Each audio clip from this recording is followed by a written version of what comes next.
کہ وہ ہمیں یہ کہے کہ میں بھی تم سے اس طرح محبت نہیں کرتی جس طرح تمہیں مجھ سے محبت کرنی ہے. جب آپ ماں کو تنگ کریں گے تو کسی وقت ماں کے منہ سے بھی سخت لفظ نکل آتا ہے، بھلے ماں کتنی محبت کرتی ہو. عصمت ہاشوانی صاحب، وزیر اعظم نے 11 اگست کی تقریر کا ریفرنس دیا قائد اعظم محمد علی جناح کی، اور انہوں نے کہا کہ اس میں انہوں نے ریاست مدینہ کے ہی اصول بتایا اور انہی اصولوں پر پاکستان بنا تھا. قائد اعظم محمد علی جناح کی اگر ہم اپنی زندگی دیکھیں تو وہ بھی سادگی کا نمونہ تھی. وہ جو آتے تھے میٹنگ کے لیے افراد، وہ کہتے تھے گھر سے وہ چائے پی کر آئیں. تو یہ طریقہ کار تھا. پاکستان کی بیسز اس طرح سے رکھی گئی اسلام کی بنیادوں پر. لیکن کہاں پر ہم سے غلطی ہو گئی کہ ہم ڈائیورٹ ہو گئے اپنے صحیح جو ایک ہمارا پلان تھا اس سے، اور آج ہم پر انتہا پسندی کے بھی ٹیگ لگائے جاتے ہیں. یہاں پر زبردستی مذہب کی تبدیلی کے بھی واقعات ہوئے، شادیوں کے بھی واقعات ہوئے. غلطیاں کہاں پر ہوئی ہم سے؟ بہت شکریہ وردہ. ہم بات جب کریں گے نا دین کی، اسلام کی، تو ہمارے پاس ایک نمونہ ہے حضور اقدس صلی اللہ علیہ وآلہ وسلم کی ذات اقدس اور ان کا دور حکومت اور ان کے خلفائے راشدین کا دور حکومت. حضور پاک نے جب آخری خطبہ فرمایا تو اس میں واضح طور پہ کہہ دیا تھا کہ کسی گورے کو کالے پر اور کسی عربی کو اجمی پر کوئی فوقیت نہیں ہے. علم اور فضیلت کی بات ہے. پھر اسی تناظر میں اگر آپ دیکھیں تو ہمارے پاکستان کا جو آئین ہے، ہمارا پاکستان جو ہے، یہاں پہ اقلیتوں کے حوالے سے جو بات کی جاتی ہے، اگر آپ 56 کا آئین دیکھیں، 62 کا آئین دیکھیں یا 73 کا آئین دیکھیں، ہر آئین میں اقلیتوں کو تحفظ ہے، اور اس تحفظ کو ہم نے اپنے اوپر بھی لاگو کرنا ہے، چاہے ہم کسی پوزیشن میں بھی ہوں. بیسیکلی جب میں مسلم امہ کے تمام ادوار کو دیکھتا ہوں، دین کو دیکھتا ہوں، ان کے اسلامی اصولوں کو دیکھتا ہوں، یہی بیسیکلی انسانیت کے اصول ہیں. اور جب پاکستان کی ہم بات کرتے ہیں اور ایک مثالی معاشرے کی بات کرتے ہیں تو قائد اعظم محمد علی جناح بانی پاکستان نے حضرت علامہ کی سوچ کو، علامہ اقبال کی سوچ کو عملی شکل دی. تو انہوں نے یہی فرمایا تھا کہ یہی مقصود فطرت ہے، یہی رمز مسلمانی، اخوت کی جہانگیری، محبت کی فراوانی، بتانے رنگے خون کو توڑ کر ملت میں گم ہو جا، نہ تو رانی رہے باقی، نہ ایرانی نہ افغانی. بیسیکلی میسج کیا تھا کہ ہم نے تمام اقوام کو ساتھ لے کے چلنا ہے. پاکستان میں اگر آپ اقلیتوں کے تحفظ کی بات کریں تو ہر ادوار میں یہ کوشش ضرور کی کہ جی اقلیت کو تحفظ دینا ہے، لیکن بدقسمتی یہ ہے کہ ہر دور ایک جیسا نہیں ہوتا، ہر حکمران کی ایک جیسی سوچ نہیں ہوتی. آج کے حکمران یہ کہہ رہے ہیں عمران خان کی زبان میں، وزیر اعظم پاکستان کی زبان میں، کہ ہماری جماعت ہے تحریک انصاف، ہم انصاف فراہم کریں گے ہر اس شخص کو جو پاکستان کا رہائشی ہے، کیونکہ جو پاکستان میں رہتا ہے وہ پہلے پاکستانی ہے، اس کے بعد کوئی مسلمان ہے، ہندو ہے، سکھ ہے، پادری ہے، کچھ بھی ہے. لیکن ایک چیز یہ ہے کہ ہم سے غلطیاں ضرور ہوئیں، ہم نے بعض جگہوں پہ نظر انداز کیا معاملات کو. بدقسمتی سے جب میں سندھ کی طرف جاتا ہوں تو وہاں پہ ہندوؤں کی ایک بڑی اکثریت ہے، اور پھر وہاں پہ ایسے علاقے بھی ہیں جہاں پہ مخصوص قسم کے لوگ آئے، انہوں نے اپنی بقا کی خاطر، اپنے غرور کے ساتھ اور یا اپنے مفاد کی خاطر ان اقوام کے ساتھ زیادتیاں کی، جو واقعات اخبارات میں رپورٹ ہوتے رہے. میں ابھی فاروقی صاحب کی بات، میرے استاد محترم چودھری عظیم صاحب بات کر رہے تھے کہ جی مذہب کے نام پہ دکانداری کی جاتی ہے، اب ان کو بند ہو جانا چاہیے. نہیں ہونا چاہیے، نہیں بند کرنا چاہیے. یہ تو کبھی نہیں بند کریں گے، کیونکہ انہوں نے اسی کی آڑ میں اپنی فلاح اور بقا بنائی ہوئی ہے، اپنی چودراہٹ بنائی ہوئی ہے. آج اگر آپ نے انصاف کے اصولوں کو ثابت کرنا ہے اور ان اقوال کو عملی شکل میں دیکھنا ہے تو پھر آپ کو سخت اقدامات کرنے ہوں گے، اور اس کے لیے آپ کو کسی کی پرواہ نہیں کرنی ہوگی.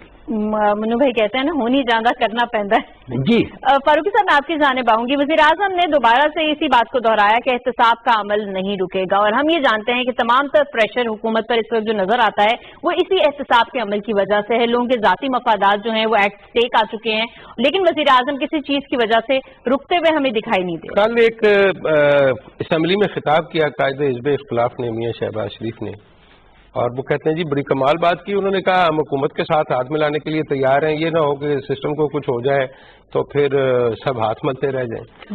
یہ پیشکش جو ہے بنیادی طور پر صرف اور صرف دیکھیے یہاں پر جو مقتدر طبقے تھے یا بالادست طبقے تھے ان کا احتساب کرنے کی روایت نہیں تھی، اور چوئی صاحب نے جس واقعے کا حوالہ دیا اس میں حضور اکرم صلی اللہ علیہ وسلم نے قسم کھا کے کہا کہ مجھے قسم ہے اس ذات کی جس کے قبضے میں میری جان ہے، اگر اس خاتون کی جگہ فاطمہ بنت محمد بھی ہوتی تو میں اس کا ہاتھ کاٹنے کا حکم دیتا۔ وہ چوری کا ایک مقدمہ تھا، اور انہوں نے اس کے ساتھ آگے فردر یہ فرمایا کہ تم سے پہلے والی قومیں اسی لیے تباہ ہو گئیں کہ ان کے مختلف لوگوں کے لیے جو انصاف کے معیار تھے وہ مختلف تھے۔ حضرت علی کرم اللہ وجہ نے فرمایا کہ کفر پر مبنی معاشرہ تو قائم رہ سکتا ہے، نا انصافی پر نہیں۔ تو یہ کیسا انصاف ہے کہ آپ پٹواری کو تو پکڑ لیں 200 400 500 2000 کی چوری پہ، اور وہ لوگ جو کروڑوں اربوں روپے کی کرپشن کرتے ہیں، چوری کرتے ہیں اور یہاں سے پیسے لے کے باہر چلے جاتے ہیں، آپ ان کو کیسے مطلب چھوڑ سکتے ہیں اگر آپ یہی سلسلہ رکھیں گے؟ لیکن میں صرف ایک بات کرنا چاہوں گا آپ کی اجازت سے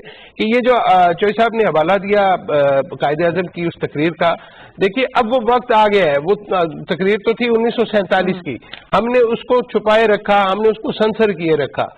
اب اگر وہ تقریر باہر آ گئی ہے تو ہمیں اس کے مدرجات پر عمل کرنا ہوگا، یہی ہمارا وے فارورڈ تھا، اور ہمارے قائدین نے ہمارے لیے وہ راہ متعین کیا تھا، ہم وہ راستہ چھوڑ بیٹھے تھے، اسی وجہ سے آج ہم اس حال میں۔ ٹھیک ہے عظیم چودھری صاحب، کل اہم ملاقات ہوئی وزیر اعظم اور آرمی چیف کی بھی، اور ملک کی مجموعی سیکورٹی صورتحال پر بھی تبادلہ خیال کیا گیا۔ میں اس میں یہ بھی ضرور بات کرنا چاہوں گی کہ ہمارے پڑوسی ملک افغانستان میں ہونے والے صدارتی انتخابات کے موقع پر وہاں پر بھی سچویشن جو ہے وہ بہت گمبھیر ہے، سیکورٹی کے معاملات، تو یقیناً پاکستان کے بھی حوالے سے ہمیں دیکھنا ہوگا اپنے بارڈر کے معاملات کو۔ کل کی اس میٹنگ پہ کیا کہیں گے؟ اس پہ بعد میں بات کرتا ہوں، دو فکرے پہلے کے۔ جی جی دیکھیں پاکستان ایک اسلامی ریاست ہے، یہ درست ہے کہ پاکستان مذہب کے نام پر بنا، مذہب کے لیے بنا، لیکن اس مذہب کے نام پر بننے والی ریاست میں 4 مذاہب نہیں چل سکتے، 4 طرح کے مذاہب کو چلانے کی کوشش اب بند ہو جانی چاہیے، ٹھیک، اور سیاست کے لیے مذہب کا استعمال بالکل بند ہو جانا چاہیے۔ ہم سب مسلمان ہیں، ہمیں اب اپنی تعلیم کے حوالے سے، اپنی تربیت کے حوالے سے اپنے ٹیکسٹ کو ٹھیک کرنے کی ضرورت ہے، اور وہ جو سب سڑکوں پر ہمیں اسلام سکھانے کی کوشش کی جا رہی ہے اس کو بند کر دینا چاہیے۔ ریاست کی ذمہ داری ہے کہ وہ پاکستان میں اسلامی قوانین کو پوری طرح نافذ کرے اور سوسائٹی کو اسلامک اسٹیٹ میں تبدیل کرنے کے لیے اپنی تمام کوششیں بروکار لائے۔ جو کوشش کی جا رہی ہے اس کا ایک طریقہ تو یہ ہے کہ قتل عام کر دیا جائے، اور دوسرا طریقہ یہ ہے کہ لوگوں کو تعلیم دی جائے۔ پاکستان کا الیکٹرانک میڈیا، پاکستان کے اسکول، کالجز، درسگاہیں، مدرسے، یہ سب تربیت اور تعلیم کے لیے ہیں، ان کو بروئے کار لانا چاہیے، اور پاکستان میں سیاست کے حوالے سے مذہب کا معاملہ بند کر دینا چاہیے۔ اس کی بنیاد پر سوسائٹی میں تفریق پیدا ہوتی ہے، تقسیم ہوتی ہے، جو نہ ختم ہونے والی ہے۔ اب معاملہ آ گیا آرمی چیف کی ملاقات۔ جی، پرائم منسٹر اور آرمی چیف کے درمیان اور D G I S I کے درمیان امریکہ میں جو آخری ملاقات ان کی ہوئی، اس کے بعد آرمی چیف پینٹاگون اور ہمارے آئی ایس آئی کے چیف سی آئی اے وغیرہ کے ساتھ مصروف رہے۔ یقیناً انہوں نے وہاں کچھ چیزیں طے کی، اور چونکہ آئندہ دنوں میں اس بات کا امکان ہے کہ اوسلو میں افغان انٹرا پارٹیز اور یا انٹرا میٹنگ ہوں گی، اس کے نتیجے کے حوالے سے بھی چیزوں کو سامنے رکھنا ہے۔ پھر یہاں طالبان کو بھی پرائم منسٹر کے ساتھ ملاقات کے لیے لے کر آنا ہے، اور اس کے ساتھ ساتھ انہیں آمادہ کرنا ہے کہ وہ افغانستان کی حکومت کے ساتھ بھی مذاکرات کریں۔ یہ ایک بڑی ڈیولپمنٹ ہونے جا رہی ہے آئندہ کچھ روز میں، کچھ ہفتوں میں، اس میں دیر نہیں ہوگی، جلدی ہوگی۔ وہ نوٹس ایکسچینج ہوئے کل کہ ہماری کیا کیا ملاقاتیں بعد میں ہوئیں، آپ کے آنے کے بعد یا آپ کی موجودگی میں جو الگ الگ ملاقاتیں ہوئیں، تاکہ حکومت کا لایا عمل صحیح طرح سامنے لایا جا سکے۔ اس پہ یقیناً پارلیمنٹ میں بھی بات ہوگی، ڈی جی آئی ایس بھی بات کریں گے، باقی لوگ بھی بات کریں گے۔ تو مشترکہ لایا عمل کے علاوہ جو 10 نوجوان ہمارے شہید ہوئے افغانستان کے حوالے سے، اس پر بھی بات ہوئی کہ ہم تو ان کا مسئلہ حل کرنے جا رہے ہیں اور یہ ہمارے بچوں کو شہید کر رہے ہیں. انتخابات جو افغانستان کے ہیں اس پر بھی یقیناً بات ہوئی ہوگی, اور دوحہ کے تعلقات, دوحہ میں پھر مذاکرات ہونے ہیں, اوسلو میں ہونے ہیں, پاکستان میں ہونے ہیں, اور پھر یہ کہ وہ ممالک جو اس میں شریک ہیں, چین, روس بھی, ان کے ساتھ جب کمیونیکیٹ کیا جائے گا تو کس حد تک بات ان کو بتائی جائے گی. یہ سب گفتگو کل وہاں ہوئی ہوگی. اہم میٹنگ ہوئی, وزیر اعظم اور آرمی چیف کے مابین دورہ امریکہ کے حوالے سے بھی معاملات کا جائزہ لیا گیا اور اس خطے کی مجموعی سیکیورٹی کی صورتحال پر بھی بات چیت کی گئی. لیکن کل کی جو تقریب تھی ایوان صدر میں, اس میں وزیر اعظم کا یہ خطاب یقیناً بہت سے معنی رکھتا ہے. انہوں نے احتساب کے عمل کے حوالے سے کہا کہ یہ عمل ہرگز نہیں رکے گا. انہوں نے کہا کہ انتقامی کارروائیاں اس کو قرار دیا جاتا ہے, لیکن جنہوں نے 24,000 ارب کا مقروض کیا اس ملک کو, ان سے جواب ہم لیں گے. ساتھ ہی ساتھ ریاست مدینہ کو بھی انہوں نے دوبارہ کوٹ کیا.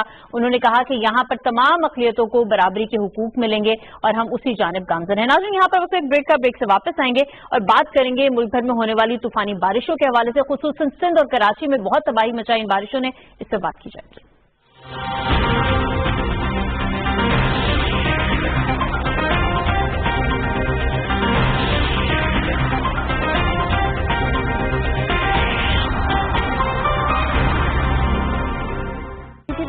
اور PTV گلوبل پر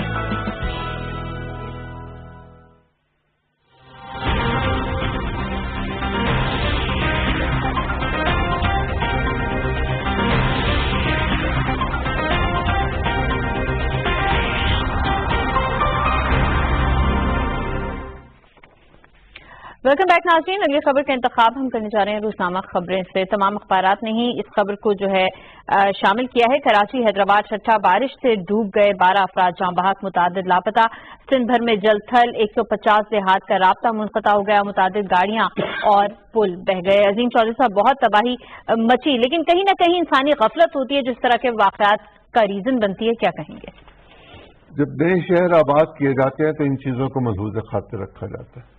لندن میں سارا سال بارش ہوتی ہے, ہمیں تو سڑکوں پہ پانی نظر نہیں آتا. جب سیلاب آ جائے تو پانی اس طرح نظر آتا ہے, پھر بھی سڑکوں پر نہیں نظر آتا.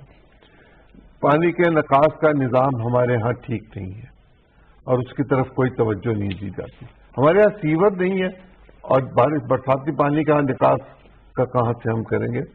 ہمارے ہاں کچھ چیزوں کی کمی ہے, انہیں پورا کرنا چاہیے, جس میں سیور ہے, جس میں برساتی پانی کے نکاس کا بندوبست ہے. پھر یہ کہ ہمیں ڈیم بنانے کی ضرورت ہے, ہم بارشوں کے پانی کو ذخیرہ کر سکیں. انڈیا آبی جاریت کی طرف بڑھتا چلا جا رہا ہے. ہمارے پاس پانی کے ذخائر کم سے کم ہوتے چلے جا رہے ہیں, اور اگر ہم پانی کو محفوظ نہیں کریں گے تو ہماری فصلوں کا بہت ہی زیادہ برا حال ہو جائے گا. ہمیں اپنی زراعت کو بچانا چاہیے, اور ہماری معیشت جو ہے وہ زراعت کے ساتھ ساتھ زراعت سے منسلک صنعت پر بھی ہے, ہمیں اس کو بھی بچانا چاہیے. انسانی غفلت اس میں یقیناً موجود ہے.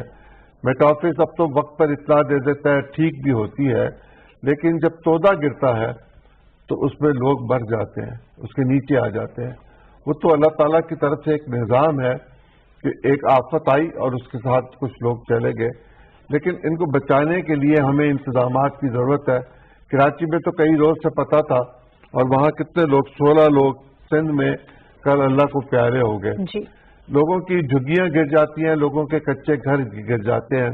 میونسپلٹیز کی ذمہ داری ہوتی ہے کہ وہ گھروں کا سال بھر معائنہ کرے اور وقت آنے سے پہلے ان گھروں کو ڈیمالش کرنے کے نوٹسز دے کے ان کو یہ ٹھیک کروائی یا ڈیمالش کر دے. یہ میونسپلٹی کی ذمہ داریوں میں شامل ہے. اس کے ساتھ ساتھ ہیلتھ کیئر کے معاملات پر اب توجہ دینے کی ضرورت ہوگی. بارشوں کے بعد اللہ نہ کرے کہ سیلاب کی صورتحال بنے, وبا پھوٹ پڑے.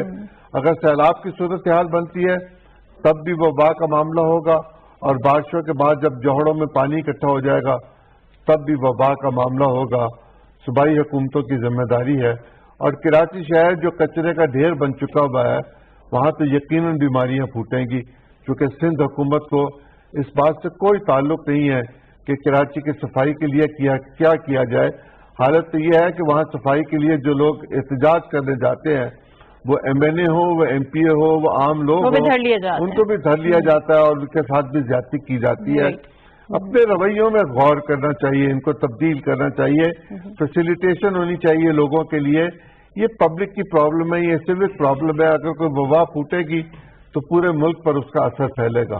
عصمت ہاشوانی صاحب، 72 سال ہو گئے پاکستان کو بنے ہوئے، لیکن ہمارے مسائل جوں کے تو نظر آتے ہیں. کراچی کا معاملہ ہو، سندھ کا معاملہ ہو، وہی گنے چنے لوگ ہیں جو ہمیں بار بار وہاں پر اقتدار پہ بیٹھے ہوئے نظر آتے ہیں. بلدیاتی نظام ہمیں ویسے سننے کو تو ملتا ہے، لیکن جب ایسے واقعات ہوتے ہیں، ایسے موقع آتے ہیں تو کہیں ان کی پرفارمنس نظر نہیں آتی ہے.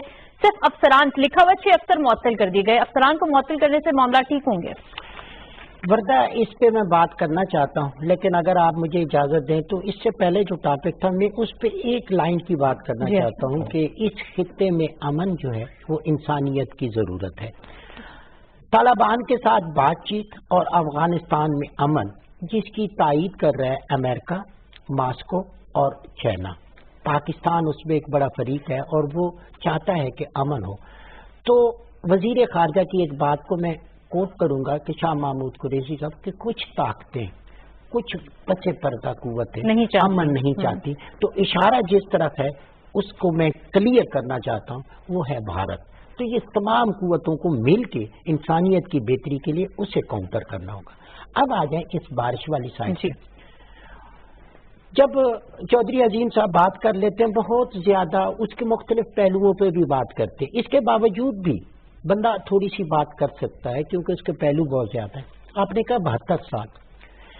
بدقسمتی یہ ہے کہ میں نے دیکھا کہ میں نے ایک دفعہ ایک ریسرچ کی تھی کہ ٹھیکیدار کس ادارے میں بہت زیادہ کس طرف جاتے ہیں. تو مجھے پتا چلا کہ یہ جو محکمہ انہار کے یا اس طرح کے بند باندھنے والے، وہاں پہ ٹھیکیداروں کی بہت بڑی قسم ہے. بات کیا ہے، کیوں جاتے ہیں اس طرف کہ رات میں انہوں نے کاغذوں میں بند باندھا اور دوسرے دن کہا کہ جی سیلاب میں وہ سب کچھ جو ہے وہ بہہ گیا. اب اس کا کوئی ریکارڈ کی ضرورت نہیں ہے، پیسے آپ نے وصول کر لیے. اسی طریقے سے یہاں اسلام آباد میں ایک ٹھیکیدار تھے، جی انہوں نے ایک پل بنانا تھا، وہاں 14,000 ٹن سریا رکھا گیا. اگلے دن وہ چوری کر لیا گیا، بارش بہت زیادہ ہوئی، کہا بارش میں بہہ گیا. یہ اسی کی تائید آگے چوئی صاحب نے کر دی. میں یہ کہتا ہوں کہ جب آپ سندھ میں خاص طور پہ بارشوں نے بہت طوفانی بارشیں ہوئی اور اس یہ آلریڈی پتا تھا، پورا سال یہ ادارے بالکل کام نہیں کرتے. بلدیہ اب ایک ہی راگ الاپے گی کہ ہمیں حکومت کی طرف سے پیسہ نہیں ملا، اور حکومت یہ کہے گی کہ ہم نے فنڈ دے دیے کدھر چلے گئے.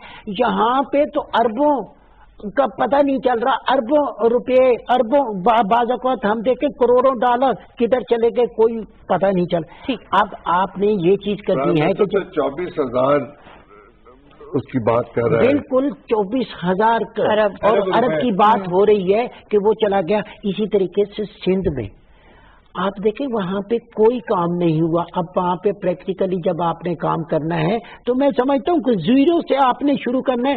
اس دفعہ اگر آپ نے کسی بھی ادارے کو اگر فنڈ دینا ہے تو اسی کے ساتھ ساتھ آپ نے چیک اینڈ بیلنس کا ایک نظام چلانا ہوگا کہ ایک ساتھ بات کرے گا تو 18ویں ترمیم کے لیے مسائل کھڑے ہو جائیں گے. فاروقی صاحب کیسے دیکھ رہے ہیں یہ معاملات؟ آج بھی ہم کہتے ہیں تعلیمی اداروں بند کر دیے گئے، عدالتوں میں کیسز کی سماعت رک گئی ہے، آفیسز بند ہو گئے، لوگ پہنچ نہیں پائے. یہ تو مسائل ایسے ہیں جیسے ہم بالکل پتھر کے دور میں آج بھی رہتے ہیں. وردہ بات یہ لمبا موضوع ہے، میں اس کو مختصر کرنے کی کوشش کرتا ہوں. یہ ایسے ہی ہے کہ جیسے ہم جھاڑ بوئیں اور اس کے بعد یہ توقع کریں کہ اس پہ آم اگے گا. اس سارے مسئلے کی جڑ ایک ہی ہے اور وہ ہے قانون کی بالادستی. آپ کے شہر دیکھیے، ہر انسان کے لیے پینے کا پانی ضروری ہے، اس کو نکاسی آپ کی سہولت بھی چاہیے، اس کو صحت کی ضرورت بھی چاہیے، اس کو تعلیم کی ضرورت بھی چاہیے. جب ہم شہروں کو بے ہنگم طریقے سے بڑھاتے ہیں اور جس کا جہاں جو دل کرتا ہے بنا لیتا ہے اور جتنا زیادہ لمبا چوڑا بنا لیتا ہے اس کو کوئی پوچھنے والا نہیں ہے. یہاں پہ محکمے پیسے لیتے ہیں اور آپ کو الاؤ کرتے ہیں آپ جو مرضی بنائیں، جتنے مرضی منزلیں اوپر لے جائیں، جتنی منزلیں نیچے آپ بنا لیں، بیسمنٹیں بنا لیں. آپ کے پنڈی اسلام آباد میں ابھی بیسمنٹ میں ایک فیملی ڈوب گئی. تو کہنے کا مطلب یہ ہے کہ یہ پانی نہیں نکلے گا. آپ کی کیسی، اب کراچی شہر کی کیا المیہ کیا ہے کہ پینے کا پانی نہیں ہے، اور اگر پانی آ جائے تو ہمارے پاس رکھنے کو جگہ نہیں ہے اور نکالنے کے لیے ہمارے پاس سسٹم نہیں ہے. تو اس کی ساری وجہ یہ ہے کہ ہم نے اپنے سسٹم کو, ہم نے قانون کے اوپر یقین نہیں رکھا. اگر یہ سارے شہر کے حوالے سے, اتنا بڑا شہر اتنا پھیل گیا ہے, دیکھیں بڑے شہر ہوتے ہیں لیکن ان کو مینٹین کرنا پڑتا ہے, اس طرح سے نہیں کہ آپ کچی آبادیاں بڑھاتے چلے جائیں, اس کے سبربس میں بھی آپ ایریاز جو ہے ان کو ڈیولپ کرنا پڑتا ہے, اس کے لیے نقشے بنانے پڑتے ہیں, پلاننگ کرنی پڑتی ہے. یہ نہیں کہ آپ کی زمین پڑی تھی, آپ نے کہا یہ میں کھیت اپنے ابا جی کے بیچ رہا ہوں اور کل سے یہاں پہ ہاؤسنگ سوسائٹی بنے گی اور وہ ہاؤسنگ سوسائٹی بن جاتی ہے. اس طرح سے نہیں ہوگا. جب تک آپ اسی طریقے پر کاربند رہیں گے آپ کو ان مسائل کا سامنا کرنا پڑے گا. اور حیدرآباد کی تاریخ میں 125 ملی لیٹر بارش ہوئی ہے, ہمارے لیے یہ بڑے مشکل دن ہیں. میں سمجھتا ہوں کہ ہمیں اپنی جو سیوک سینس ہے اس کو تھوڑا گروم کرنے کی ضرورت ہے. اللہ تعالیٰ باران رحمت ہم پہ برساتا ہے, لیکن وہ ہماری اپنی غفلتوں کے باعث جو ہے وہ زحمت بن جاتی ہے. اور ہم یہ دیکھتے ہیں کہ افسران معطل کر دیے وقتی طور پر, یہ معاملات کا حل نہیں ہے. ہمیں ٹاؤن پلاننگ کو دیکھنا ہوگا, ہمیں دیکھنا ہوگا بلدیہ عظمیٰ کراچی ہم نے بنائی ہوئی ہے وہ کیا پرفارم کر رہی ہے, اس میں جو فنڈز دیے جاتے ہیں وہ کہاں جاتے ہیں, اور اگر وہ عوام کی فلاح و بہبود کے لیے استعمال نہیں ہوتے تو اس کے لیے بھی ہمیں بیٹھ کر غور کرنے کی ضرورت ہے کہ اگر ہم نے صوبوں کو اختیارات دیے ہیں تو کیا وہ خاطر خواہ پرفارم کر رہے ہیں یا وہ الٹا زحمت اور نقصان کا باعث بن رہے ہیں. ناظرین, ہمیں تیسرے موضوع کی جانب بڑھنا ہے. انتخاب کے روزنامہ 92 سے جاری دستاویزات پر نیب کو کارروائی کا مکمل اختیار ہے, یہ کہتی ہے سپریم کورٹ. عمر قید کی مدت کے تعین کے لیے لارجر بینچ جو ہے وہ تشکیل دے دیا گیا. عصمت ہاشمانی صاحب, عمر قید کی مدت 25 سال ہونا غلط فہمی ہے, یہ چیف جسٹس صاحب کہتے ہیں. دیکھیں نا جی, یہ ہوتا ہی نہیں.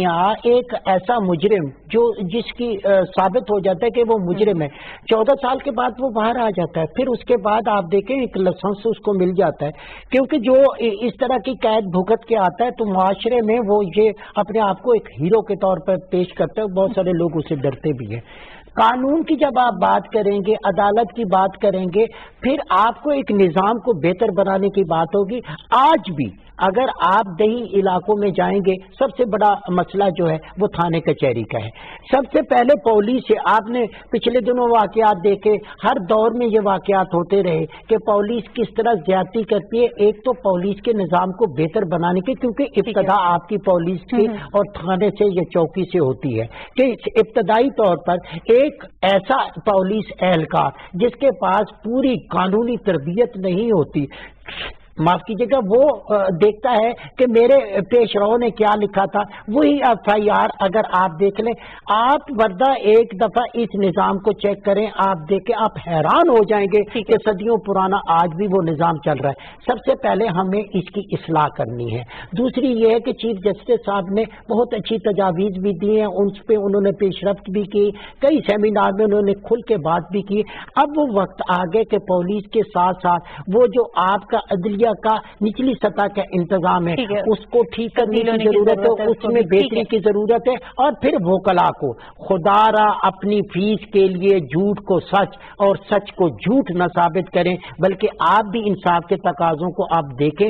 صرف یہ نہ دیکھیں کہ میرا کلائنٹ کیا کہتا ہے, صرف یہ دیکھیں کہ انصاف کیا کہتا ہے. عظیم چودھری صاحب, جیل وہ واحد جگہ ہے جہاں پر دن اور رات الگ الگ شمار کیے جاتے ہیں, لوگ کچھ سالوں میں باہر آ جاتے ہیں. شاید اسی لیے ہمارے ہاں خوف نہیں ہے کسی قسم کی سزا کا. 10 سال کی قید بھی دی جاتی ہے نا, اور کل چیف جسٹس نے اس کا ذکر بھی کیا کہ 10 سال کی قید کی جاتی ہے, 5 سال میں باہر آ جاتے ہیں. یہ 5 سال میں نہیں آتے, یہ سارے 3 سال میں آ جاتے ہیں.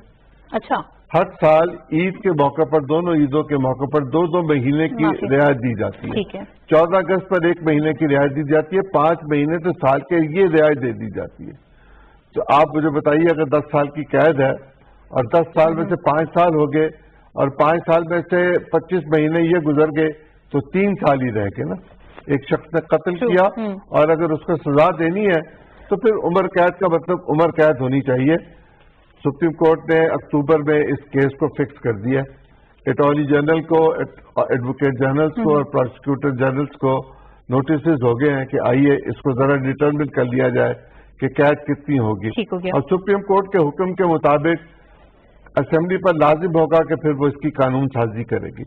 دیکھیں, پاکستان میں قانون سازی کا عمل رکا ہوا ہے, ایک طویل عرصے سے قانون سازی کا رکا ہوا ہے. ابھی بھی بہت ساری چیزیں ہیں جنہیں ہم 1861 کے ایکٹ کے تحت لے کر چل رہے ہیں. ہمیں قانون کو بدلتے رہنا چاہیے وقت کی ضرورتوں کے مطابق. ٹھیک ہو گیا. اور اگر ہم اس کو بدلتے رہیں اور اس میں ترمیم آتی رہے تو پھر یہ جو سماج کی خرابیاں ہیں یہ دور ہو جائے، ان میں دور ہونے کا امکان موجود ہو جاتا ہے۔ فاروقی صاحب، جعلی دستاویزات کا بھی اہم معاملہ ہے، انہوں نے کہا کہ نیب کو کارروائی کا مکمل اختیار ہے، اور اس حوالے سے بھی کیا کوئی سزائیں جو ہے وہ ڈٹرمن کی جائیں گی؟ دیکھیے یہ دو مختلف کیسز ہیں۔ یہ جو نیب والا کیس ہے یہ جسٹس عظمت سعید شیخ صاحب نے اس پہ ریمارکس دیے اور انہوں نے کہا کہ ان کے پاس اختیار موجود ہے، نیب اس پہ کارروائی کر سکتا ہے کیونکہ ایک ابہام موجود ہے۔ یہ بنیادی طور پر ایک سندھ کی جو ایک سروسز کمیشن کے نتائج کے حوالے سے یہ کیس ہے جس میں رد و بدل کیا گیا، تو اس پہ یہ جسٹس صاحب نے یہ قرار دیا کہ یہ اس کے اوپر تو 14 سال تک سزا ہو سکتی ہے۔ اس کو آپ چھوٹا جرم نہ سمجھیں کہ آپ اس طرح سے کاغذوں میں تحریف کر کے آپ باعث نکلیں گے۔ بہت سارے لوگوں کے ذہن میں آ رہا ہے کہ شاید وہ چونکہ ایک کیلبری فنڈ کا معاملہ بھی زیر التوا ہے تو شاید اس سے جڑا ہوا ہے، لیکن یہ ہمارا عمومی رویہ۔ دیکھیے میں بار بار کہتا ہوں کہ ہم اپنے آپ کو اگر قانون سے چھوٹا سمجھ لیں گے تو ہماری زندگی آسان ہو جائے گی۔ بدقسمتی سے ہم نے اپنے آپ کو قانون سے بڑا رکھنے کے لیے اپنا سارا زور لگاتے ہیں ہم کہ ہم قانون سے بالا تر ہیں، قانون سے باہر ہیں۔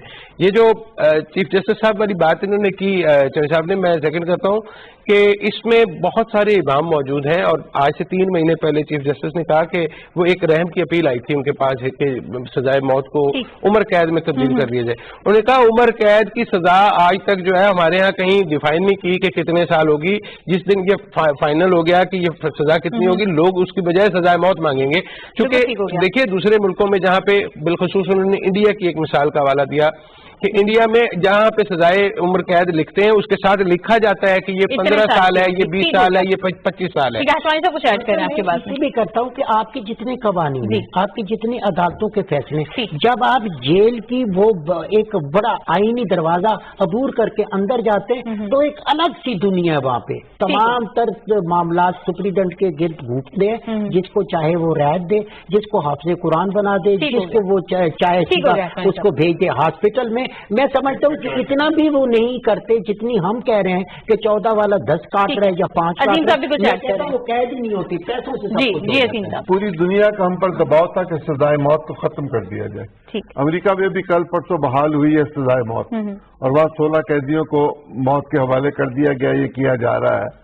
سزائے موت اسلامی قانون میں موجود ہے، اس سزا کو اپنی جگہ پر رہنا چاہیے، لیکن عمر قید سخت اور زیادہ ہونی چاہیے۔ خود امریکہ نے گوانتانامو بنا لی تھی نا، وہاں پر سزائیں دینے کے لیے ابھی انہوں نے کیا، اور اس پہ ایک باقاعدہ سوشل میڈیا پہ بحث ہے کہ پورے امریکہ میں ہوا ہے یا کچھ ریاستوں میں ہوا ہے، یہ ابھی تعین کرنا باقی ہے۔ چوتھا موضوع پروگرام میں شامل کریں گے، بس کم ہے میں چاہوں گی لیکن اس سے کامنٹ ضرور لیے جائیں۔ خبر کا انتخاب کے روزنامہ ایکسپریس سے، گورنر ہاؤس مری عوام کے لیے کھول دیا، پنجاب دنیا میں اب سیاحت سے پہچانا جائے گا، یہ کہتے ہیں وزیر اعلیٰ پنجاب۔ سرکاری عمارتیں ریسٹ ہاؤس میں بدلنا VIP کلچر کے خاتمے کا آغاز ہے۔ ہاشمانی صاحب آپ سے یہ آغاز کروں گی، کیسے دیکھ رہے ہیں؟ ہم پنجابی فلمیں دیکھتے تھے نا، تو وہاں پہ سلطان راہی جب بڑے بڑے جاگیرداروں وڈیروں کے خلاف گنڈاسا اٹھاتا ہمیں خوشی ہوتی کہ چلو کوئی بندہ تو آیا جس کے خلاف کھڑا ہوا۔ آج آپ یہ وہ جو شورفا کے لیے، جو بڑے بڑے خاندانوں کے لیے، لوگوں کے لیے جگہ تھی، وہاں پہ ایکسیس عام آدمی کی نہیں تھی۔ آج وہی بات کہ جو حکمران کہہ رہے ہیں، جو اس پہ عمل تو ہو رہا ہے، لیکن بہت ٹائم لگے گا، لیکن بہت اچھی بات ہے، بہت اچھی یہ ایک ٹریڈیشن ہے، اس کو آگے بھی جانا چاہیے، اور ابھی تک جہاں پہ تالے نہیں کھلے ان کو بھی کھولنا ہے۔ عظیم صاحب، جب حکومت نے یہ بات کرنا شروع کی تھی کہ ہم گورنر ہاؤسز کو کھول دیں گے تو کچھ حلقوں کی جانب سے اس پہ بھی نیگیٹیوٹی آئی تھی، انہوں نے کہا کہ یہ تو بہت غلط ہو جائے گا کیونکہ وہی لوگ تھے جو VIP کلچر کو فروغ دیتے تھے۔ مری کا جو گورنر ہاؤس ہے یہ حمزہ شہباز شریف صاحب استعمال کیا کرتے تھے اور کوئی نہیں کر سکتا تھا۔ چودھری سرور گورنر تھے، وہ نہیں جا سکتے تھے، اور وہاں بادشاہوں کی طرح کے طرز زندگی گزارنے کے لوازمات موجود تھے۔ یہ عوام کا پیسہ ہے، عوام کو پتہ ہونا چاہیے ہمارا پیسہ کہاں ضائع کیا گیا، کہاں استعمال کیا گیا، کیوں کیا گیا۔ بالکل کھولنا چاہیے، اور لوگوں کو چاہیے کہ وہ جا کے دیکھیں کہ حکمران کس طرح کی طرز زندگی کا، آپ کے جمہوری حکمران جو بادشاہ کیسے زندگی گزارتے تھے۔